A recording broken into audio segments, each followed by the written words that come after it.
نے مجید فرقان حمید کے لیے یہاں اللہ کے برگزیدہ لوگوں کی دعائیں بھری پڑی ہیں. حضرت عمران آپ کی بیوی ہے، حضرت حنا سلام اللہ علیہا، گھر کے آنگن میں بیٹھی ہیں اور اولاد کا ثمر ابھی تک کے شجر اولاد پر ہوا نہیں، پتا نہیں. گھر کے آنگن میں ایک درخت ہے، درخت پر نگاہ پڑتی ہے تو پرندوں کا ایک گھونسلہ ہے. ان چھوٹے چھوٹے پرندوں کی ماں دن بھر محنت کر کے ان کے لیے کھانا لائی اور اپنی چونچ سے ان کے منہ میں، ان کے چونچا میں کھانا ڈال رہی ہے. حضرت حنا سلام اللہ علیہا نے یہ منظر دیکھا تو اندر سے تڑپ تو پہلے تھی لیکن مزید تڑپ تھی، آنکھوں سے آنسو بہے. اللہ کی بارگاہ میں عرض کرتے ہیں مولا جس طرح تمہیں ایک چڑیا سے، ایک پرندے سے اولاد دی ہے اور وہ اپنی اولاد کی صحیح معنوں میں تربیت کر رہی ہے، ان کی پرورش کر رہی ہے، اے مولا میں بھی تیری بندی ہوں، تو مجھے بھی اولاد عطا فرما، تو مجھے ایسی اولاد عطا فرما میں اس اولاد کو تیرے گھر کے لیے وقف کر دوں گی.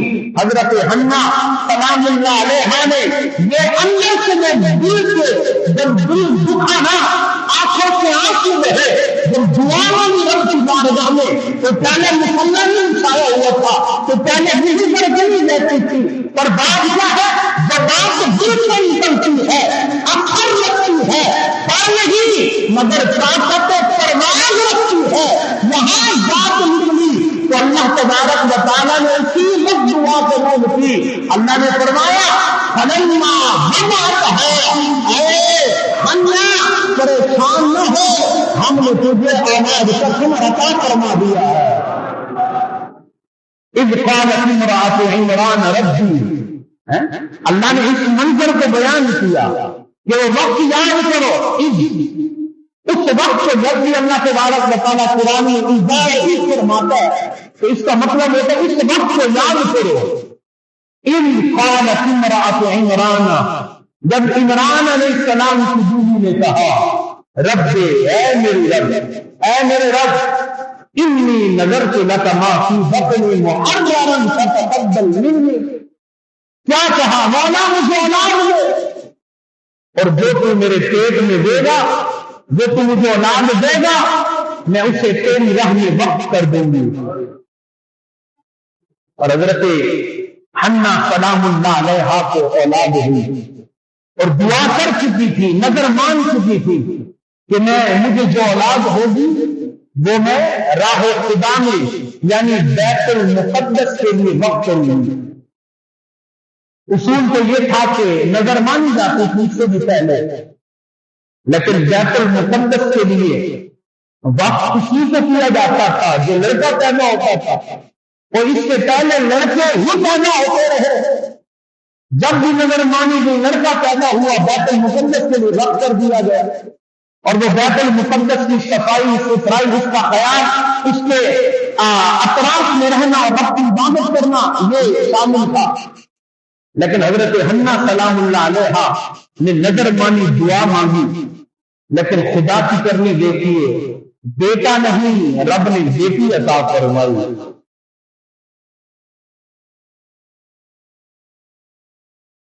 رب نے اور اللہ کی بارگاہ میں کیا عرض کرتی، مولا میں نے نظر تو مانی تھی مگر بیٹا میں بیٹی ہوئی ہے اور میں نے اس بیٹی کا نام مریم رکھا ہے.